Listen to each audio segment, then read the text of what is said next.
So this week I haven't really massively shown up on social media, basically because I've had this little infection in my eye, which makes me feel about showing up on video content. So I did seek a little bit of solace with Louise Hay and see what she says. I opened it up to infections of the eye, looking at life through angry eyes. Angry at someone, unresolved anger.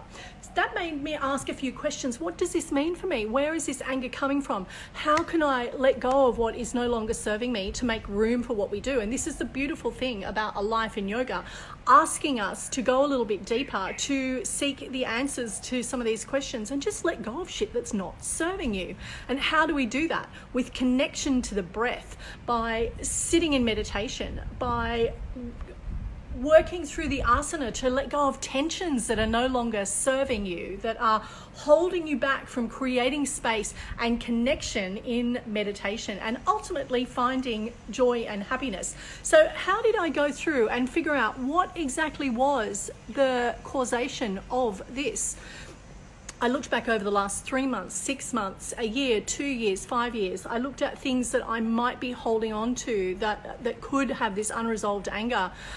I set them free. I let go of it. I went, it's okay to let go of this with love. I don't need to hold on to that anger anymore.